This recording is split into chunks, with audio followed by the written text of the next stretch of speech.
नमस्कार, मैं हूं तुषार और आप देख रहे हैं खबर 100। आइए रुख करते हैं आज की खबरों की ओर, पर उससे पहले एक नजर आज की हेडलाइंस पर।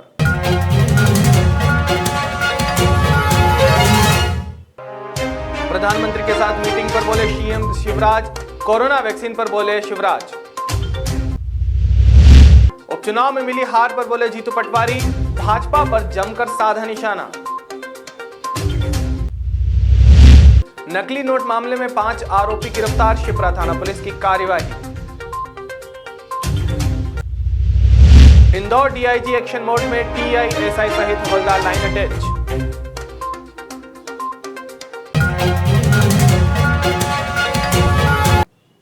देश में संक्रमण के बढ़ते मामलों को देखते हुए केंद्र सरकार सतर्क हो गई है। प्रधानमंत्री नरेंद्र मोदी कोविड-19 की वर्तमान स्थिति की समीक्षा और वैक्सीन की रणनीति को लेकर मुख्यमंत्रियों और केंद्र शासित केंद्रों के अन्य प्रतिनिधियों के साथ वीसी माध्यम से बैठक कर रहे हैं। बैठक को लेकर शिवराज सिंह चौहान ने कहा कि प्रधानमंत्री जी ने सभी मुख्यमंत्रियों के साथ बैठक की, यह प्रसन्नता और गर्व का विषय है। हमारे वैज्ञानिक और प्रधानमंत्री जी के मार्गदर्शन में लगातार ये प्रयास कर रहे हैं कि कोरोना महामारी में से निपटने में जल्दी से वैक्सीन आ जाए और बहुत जल्दी वैक्सीन आने की संभावनाएं भी है। ह्यूमन ट्रायल भी शुरू हो गए हैं। बैठक में हमने विचार किया कि वैक्सीन आने तक टीकाकरण का काम कैसे किया जाएगा, वैक्सीन आने पर टीकाकरण का काम किस तरह किया जाएगा, उसकी हमने व्यवस्था बनाई है। मध्य प्रदेश भी पूरी तरह से तैयार है। कोल्ड चेन और उसके साथ साथ टीकाकरण के लिए आवश्यक सभी व्यवस्थाएं, प्रशिक्षण, इसकी तैयारी हमने कर ली है। आगे शिवराज ने कहा कि एक राज्य स्तरीय समिति बनाई गई है। मुख्य सचिव की अध्यक्षता में जिले में हम टास्क फोर्स बना रहे हैं, ब्लॉक में भी टास्क फोर्स बनाई जाएगी। प्रशिक्षण देने का काम भी लगातार चल रहा है ताकि वैक्सीन आते ही हम जनता को वैक्सीन दे सकें। आज माननीय प्रधानमंत्री जी ने सभी मुख्यमंत्रियों के साथ बैठक की। एक तो ये प्रसन्नता का और गर्व का विषय है कि हमारे वैज्ञानिक प्रधानमंत्री जी के मार्गदर्शन में लगातार ये प्रयास कर रहे हैं कि कोरोना महामारी से निपटने के लिए वैक्सीन जल्दी आ जाए और बहुत जल्दी आने की संभावना है। ह्यूमन ट्रायल भी शुरू हो गए। आज बैठक में हमने इस पर विचार किया कि वैक्सीन आने पर कैसे टीकाकरण का काम तेजी से किया जाए, उसकी हमने व्यवस्थाएं बनाई है। मध्य प्रदेश भी पूरी तैयारी कर रहा है। कोल्ड चेन, उसके साथ साथ टीकाकरण के लिए आवश्यक सभी व्यवस्थाएं, प्रशिक्षण, इसकी तैयारी हमने कर ली है। एक राज्य स्तरीय समिति बनाई गई है मुख्य सचिव की अध्यक्षता में। जिले में भी हम टास्क फोर्स बना रहे हैं और ब्लॉक की टास्क फोर्स भी बनाई जाएगी। प्रशिक्षण देने का काम भी लगातार चल रहा है ताकि वैक्सीन आते ही हम जनता को वो वैक्सीन लगा सकें, टीकाकरण का काम कर सकें। उसके साथ ही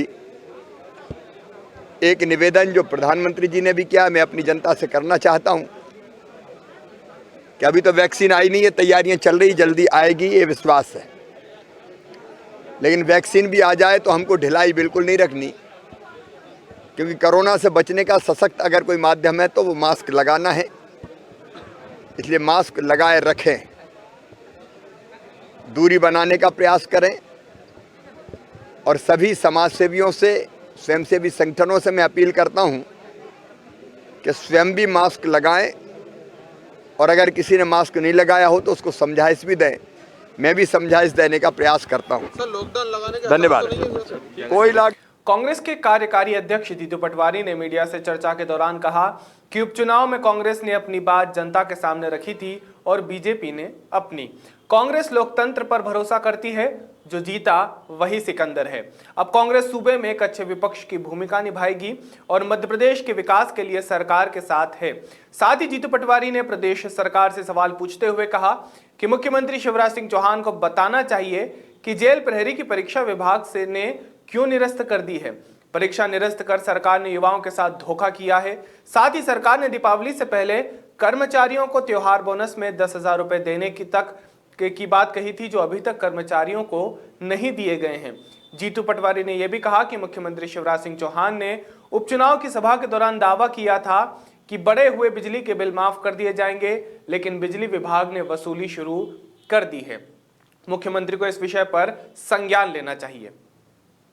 बहुत चर्चित चुनाव पूरे समय पिछले उपचुनाव जरूर थे, पर पूरे देश की निगाहें थी उस पर, क्योंकि मध्य प्रदेश के लोकतंत्र में इस तरह का चुनाव का अवसर पहली बार प्रदेश की जनता को देखने को भी मिला और उसमें मतदान देकर रिजल्ट और अपने मत का सदुपयोग करने का अवसर भी उनको मिला। मैं मानता हूं कि चुनाव के पहले कांग्रेस पार्टी ने अपनी बातें कही, कमलनाथ जी ने अपनी बातें कही। जो परिदृश्य हम सबको मध्य प्रदेश के संदर्भ में चुनी हुई सरकार को गिरा के दिखा, उस संदर्भ में अपने तरीके से हमने अपने प्रदेश के सामने अपनी बातें जन जन तक लेके गए। भारतीय जनता पार्टी ने भी अपनी बातें कही और भारतीय जनता पार्टी ने अपने तर्क जनता के सामने दिए।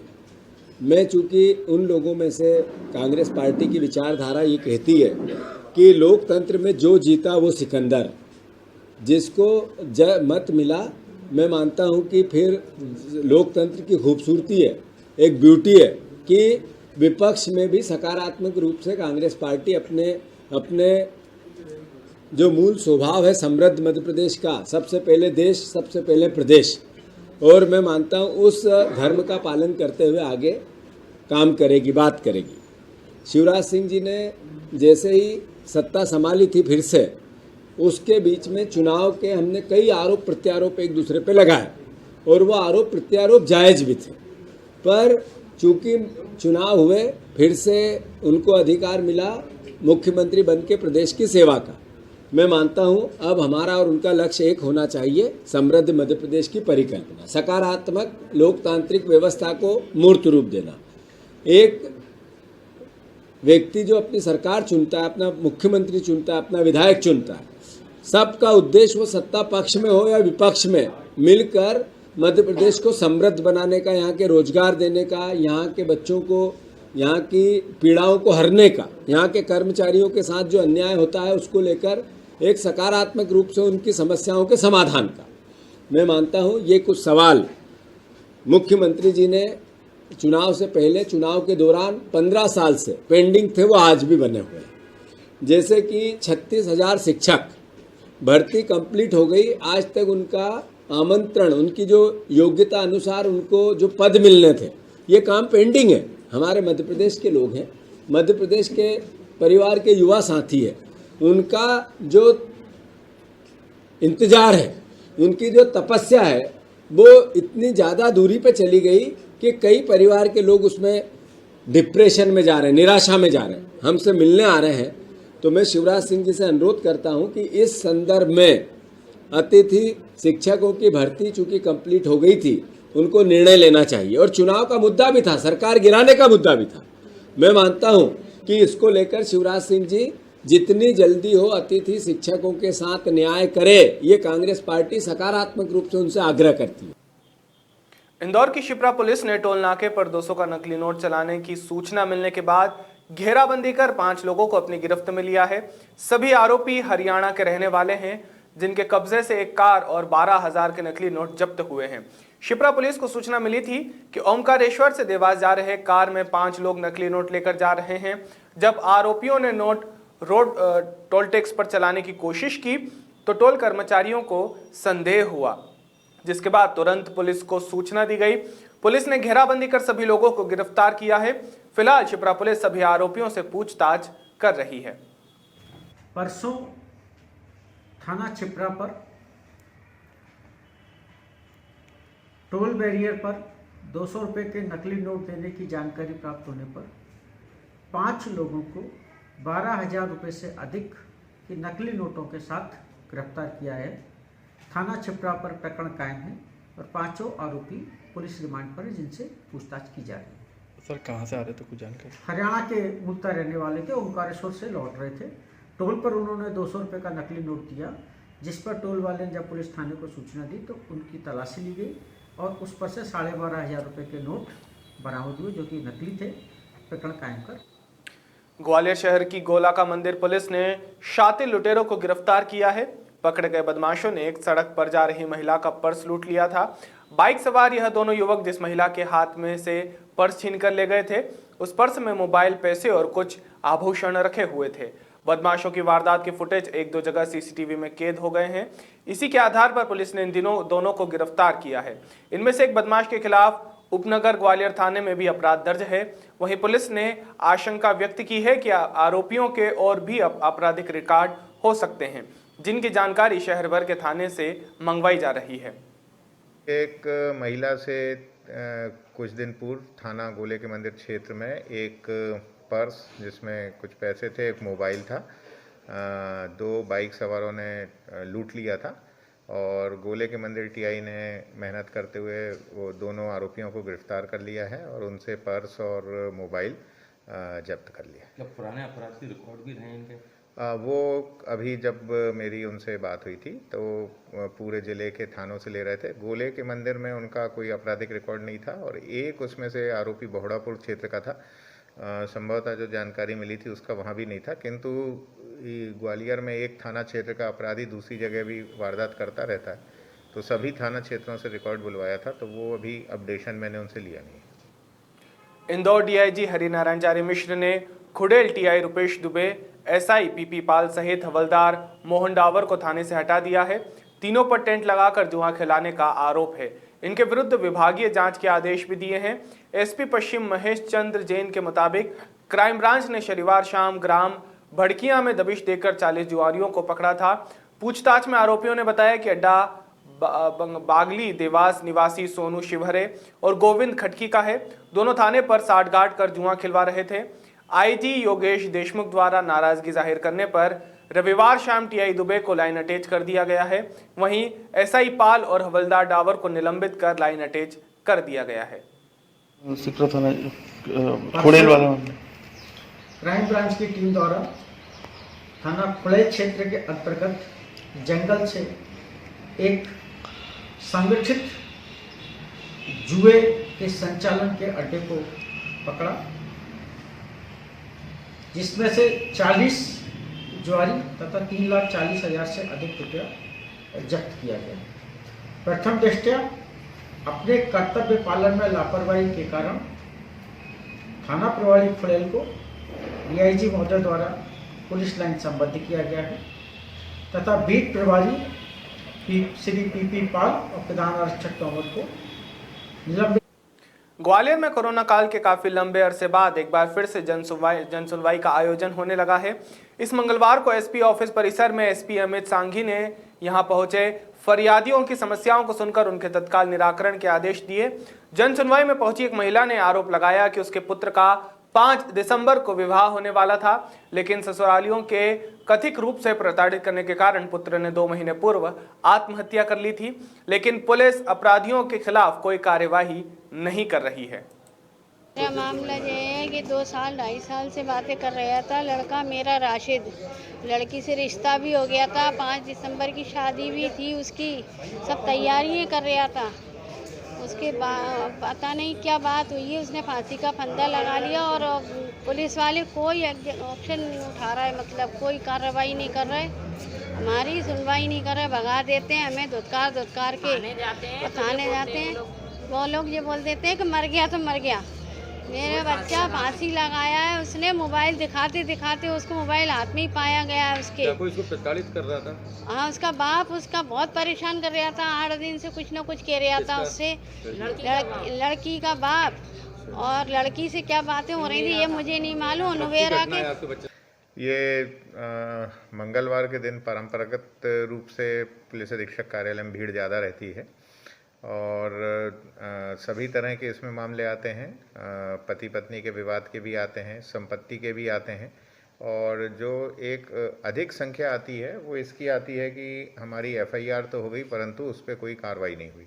तो इसमें कई बार बेलेबल ऑफेंस रहते हैं, कई बार नोटिस वाले ऑफेंस रहते हैं और जो पीड़ित पक्ष है उसकी जानकारी में ये नहीं रहता है कि आरोपी गिरफ्तार हो गया है, जमानत हो गई है, या उसको नोटिस देके चालान पेश किया जा रहा है। तो इसके कारण बहुत समस्या आती है और यहाँ लगातार ही इस तरह के प्रकरण आते रहते हैं। तो प्रयास यही रहता है कि इनका त्वरित निकाल कर दिया जाए और अधिकांश मामलों में थाना प्रभारी को और संबंधित सीएसपी को निर्देशित करके प्रयास रहता है कि पीड़ित। इंदौर के लक्ष्मीबाई नगर रेलवे स्टेशन से गुवाहाटी के लिए किसान रेल को इंदौर सांसद शंकर लालवानी ने हरी झंडी दिखाकर रवाना किया है। रेल कोच के 118 कोच में लगभग 180 टन प्याज लेकर ट्रेन रवाना हुई है। ये रेल मंगलवार को चलकर गुरुवार को गुवाहाटी पहुंचेगी। रेलवे पीआरओ जितेंद्र कुमार जयंत ने बताया कि ट्रेन फिलहाल कोरोना के चलते खाली पड़ी है। ट्रेनों का उपयोग प्याज के लिए किया जा रहा है। इंदौर सांसद शंकर लालवानी ने अपने उद्बोधन में कहा कि बहुत ही खुशी का उत्साह है, खास करके किसानों के लिए। बजट में माननीय प्रधानमंत्री योजना की थी कि यह हमारे गांव किसान का बजट रहेगा और उन्होंने यह भी कहा कि आने वाले वर्षों में आत्मनिर्भर भारत बनने के कदम उठाएंगे। इंदौर के लिए सौभाग्य की बात है कि किसान रेल प्रदेश में पहली बार इंदौर से चली है। किसानों को आत्मनिर्भर बनाने के उद्देश्य से 180 टन प्याज भेजा जा रहा है। इससे मुख्य उद्देश्य किसानों की आवक बढ़ेगी और उनकी सही दाम भी उन्हें मिल सकेगा। माल सील बंद रहेगा और समय पर माल पहुंच सकेगा। आज इंदौर के लिए बहुत ही सौभाग्य की बात है कि हमारे यहाँ किसान रेल का शुभारंभ पश्चिम रेलवे मंडल की पहली ट्रेन इंदौर से जा रही है। माननीय प्रधानमंत्री जी के आत्मनिर्भर भारत में और जो हमारे कृषि मंत्री हैं उन्होंने किसानों की आय कैसे बढ़ाना, हमने देखा कि कहीं कहीं किसानों द्वारा जो उत्पादन किसी वस्तु का किसी क्षेत्र में ज़्यादा होता है और उसकी जब लागत मूल्य कभी कभी नहीं निकलती और दूसरे क्षेत्रों में उसी वस्तु की जो कीमत रहती है वो ज़्यादा रहती है। तो हमारे कृषि मंत्री जी ने, आदरणीय नरेंद्र सिंह तोमर जी ने ये विचार किया क्यों न हम रेल मंत्रालय के साथ मिलकर जो किसानों का उत्पादन है जहाँ ज़्यादा आवश्यकता है वहाँ ट्रांसपोर्ट करें। और मैं धन्यवाद देना चाहूँगा रेल मंत्री जी को, उन्होंने किसानों के लिए हमें किसान रेल उपलब्ध कराई है। आज हमारे यहाँ से 180 टन प्याज जा रहा है और ये भविष्य में संभावना है कि हमारे यहाँ लगभग 15 ट्रेनें और पश्चिम मंडल में चलेगी ताकि किसानों का उत्पादन हम जहाँ आवश्यकता है वहाँ पहुँचा सके। इससे किसानों की आय बढ़ेगी। माननीय प्रधानमंत्री जी जिस प्रकार से उनकी मंशा है कि हमें किसानों की आय बढ़ाना है, उस किसानों की आय बढ़ाने में कृषि मंत्रालय और रेल मंत्रालय मिल के काम कर रहे हैं और उसका उदाहरण है कि ये रेल हमें सौगात मिली है। मुझे लगता है आने वाले दिनों में और सौगातें मिलेगी। मैं आपके माध्यम से किसान साथियों से निवेदन करूँगा कि आपका अगर कोई उत्पादन हो, हम रेल मंत्रालय के साथ उनके साथ बैठकर उनके उत्पादनों का सही दाम मिले उसके लिए प्रयास करेंगे और जहां आवश्यकता है उस सामग्री की वहाँ पहुँचाने के लिए रेल मंत्रालय पूरी मदद करेगा। इसमें ये भी बात है कि जो भाड़ा है वो भाड़ा 50% सरकार वहन कर रही है और 50% जो किसान हैं उनसे लिया जा रहा है। तो ये इंदौर में आत्महत्याओं के मामले लगातार बढ़ते ही जा रहे हैं। हाल ही में इंदौर के थाना राजेंद्र नगर क्षेत्र के रहने वाले एक युवक ने फांसी लगाकर आत्महत्या की है।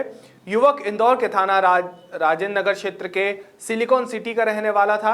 युवक का नाम विपिन शर्मा था।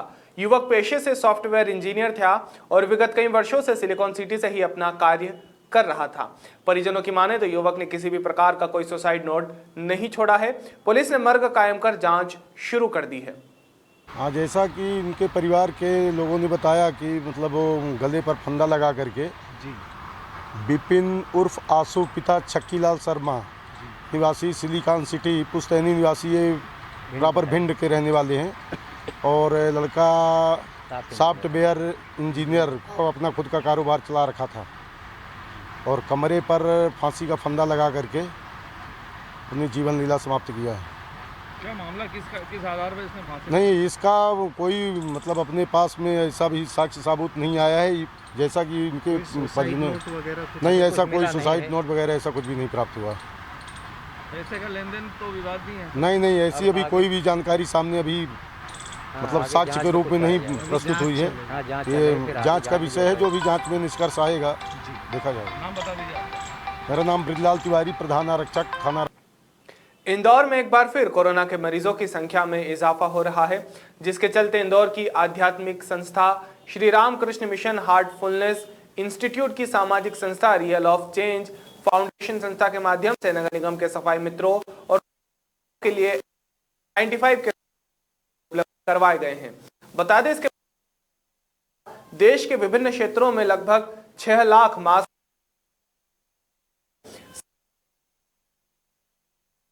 संस्था के वॉलेंटियर रामाकांत अग्रवाल, राजेश जायसवाल, निमेश पालीवाल, विनाश कर्मकर, ललित आदिकर एवं अन्य जन उपस्थित रहे। आयुक्त सुरुचि पाल द्वारा संस्था के द्वारा इस पहल की प्रशंसा की गई, उनके प्रति धन्यवाद भी दिया गया। वहीं नगर निगम आयुक्त प्रतिभा पाल ने संस्था की शहर में पॉजिटिव केसों की संख्या लगातार बढ़ गई है। आयुक्त ने कहा कि कहीं न कहीं हमारे शहर में मास्क सोशल डिस्टेंस को लेकर ढील के चलते इस तरह के केस बढ़ रहे हैं। इसको लेकर नगर निगम द्वारा पिछले दिनों से कई तरह की तैयारियां भी की गई है। साथ ही जनता को जागरूक करने को लेकर शहर के प्रमुख चौराहों पर बिना मास्क के लोगों पर चालानी कार्यवाही भी की जा रही है। बिल्कुल सही बात है कि लगातार अपने शहर में जो नंबर ऑफ पॉजिटिव केसेस हैं वो फिर से बढ़ने शुरू हुए हैं और इसका कारण कहीं ना कहीं हम लोगों ने थोड़ी बहुत ढील ढाल करनी शुरू की है मास्क पहनने को लेकर या सोशल डिस्टेंसिंग को लेकर, या कहीं हम लोगों के मन में ये आ गया है कि ये अब रूटीन में चीज़ शामिल हो गई है। ये बिल्कुल सही है कि ये रूटीन की चीज़ है, लेकिन ये दो चीज़ें जो मास्क पहनना और सोशल डिस्टेंसिंग को मेंटेन करना, अगर ये चीज़ें हम लोग करते रहेंगे तो जब तक इसका कोई स्थायी समाधान नहीं हो जाता तब तक सभी लोग सुरक्षित रह सकते हैं। इसके लिए नगर निगम ने पिछले 2-3 दिनों से ये तैयारी भी शुरू की है कि हम लोग लगातार जैसे पहले अवेयरनेस के साथ में पेनल्टी की कार्रवाई, चालानी कार्रवाइयाँ करते थे, वैसे ही निगम की जोनल अधिकारी सभी ARO इस कार्रवाई को तेज़ी से और टेकअप कर रहे हैं। हालांकि अभी भी बाज़ारों में कई सारे लोग ऐसे दिख रहे हैं जो बिना मास्क के घूम रहे हैं या बिना मास्क के अपनी एक्टिविटीज़ कर रहे हैं। तो ये सभी को समझने की ज़रूरत है कि अभी क्योंकि दिसंबर और जनवरी में टेम्परेचर भी कम रहता है, तो इस समय ये और संभावना बढ़ती है कि फ्लू और बाकी सभी चीज़ें एक्टिवेट होती हैं। तो मास्क पहन लें और सोशल डिस्टेंसिंग ज़रूर सभी मेंटेन करें। आज एक हार्टफुलनेस ऑर्गेनाइजेशन संस्था है जिन्होंने नगर निगम के जो फ्रंट वॉरियर्स हैं, जो सफाई कर्मी हैं या जो फील्ड पे काम करते हैं, उनके लिए लगभग 7000 N95 मास्क डोनेट किए हैं। और उद्देश्य सभी लोगों का यही है कि जो लोग समझ रहे हैं इस बात को कि मास्क ही इस समय एकमात्र ऐसा उपाय है जिससे हम सभी लोग आसानी से बचे रह सकते हैं इस खतरे से जो दिखता नहीं है। तो इस तरीके की संस्थाएं एक और अपना जनभागीदारी निभा रही हैं, अपनी जिम्मेदारियों का निर्वहन कर रही हैं। तो हम सभी लोगों का भी ये दायित्व बनता है कि हम खुद और अपने आसपास जितने भी लोग हैं उनको मास्क पहनने और सोशल डिस्टेंसिंग के लिए प्रेरित करते रहें।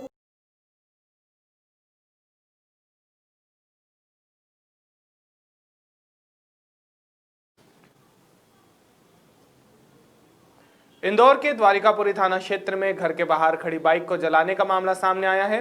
पुलिस ने CCTV फुटेज के आधार पर एक महिला के खिलाफ प्रकरण दर्ज किया है। घटना द्वारिकापुरी थाना क्षेत्र की है। दरअसल फरियादी ने थाने में शिकायत दर्ज करवाई थी कि उनके घर के बाहर खड़े 2 पहिया वाहन में आग लग गई है। फरियादी ने CCTV फुटेज भी पुलिस को मुहैया कराए हैं, जिसमें एक महिला आग लगाते हुए नजर आ रही है।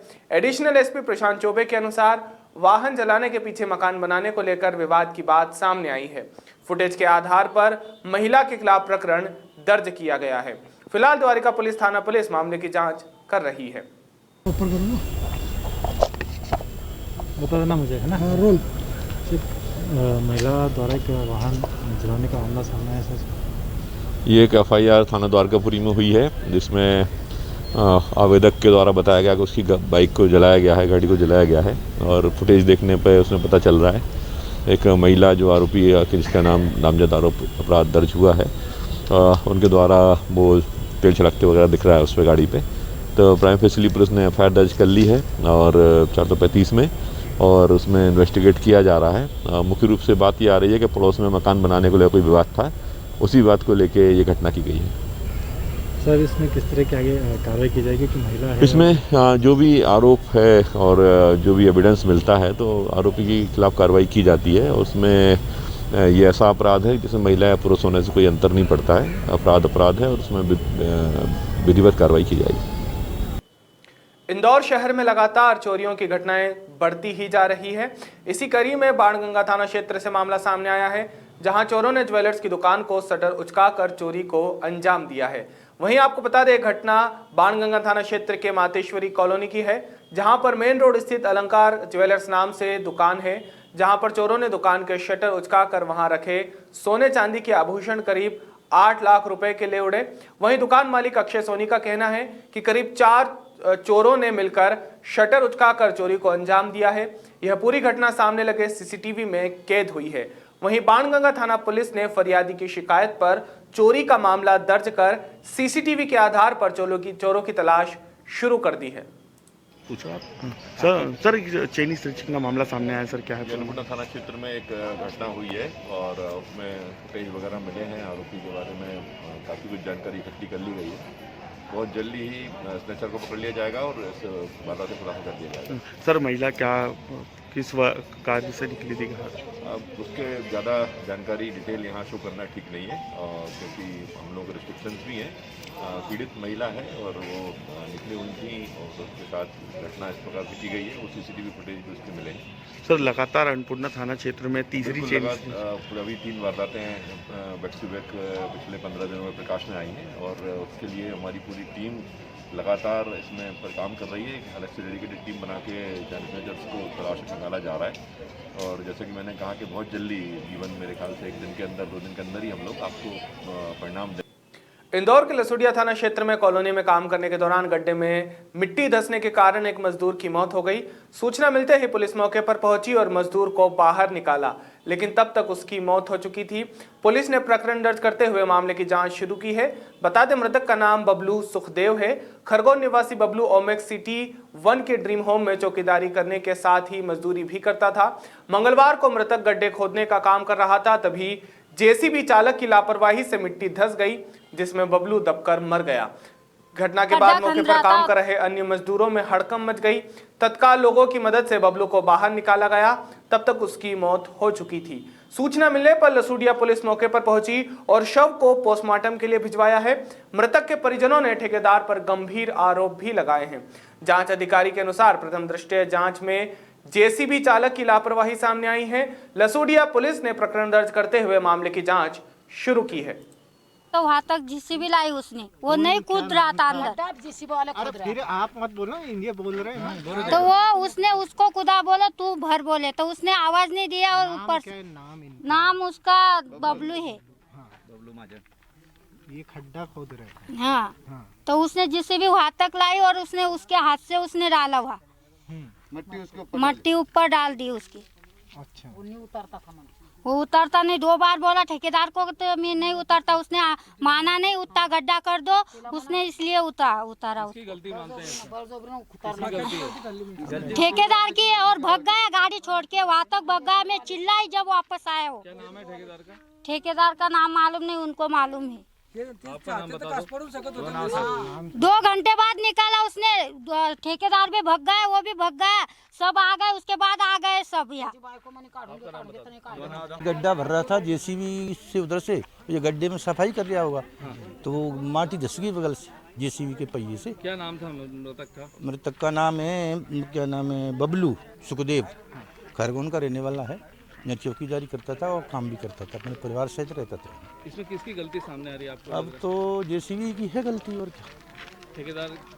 ठेकेदार क्या, अब जेसीबी चला रहा था, ठेकेदार जो ठेका दे लिया होगा, काम कर दे, जैसे आपको दे दिया। हाँ। तो ये आपकी जवाबदारी बनती है, जेसीबी वाले की जवाबदारी, ड्राइवर की। एक बात मेरी भी सुनो, मैं चालक की गलती है, उसको देखना चाहिए था। ठीक है, RD किरार।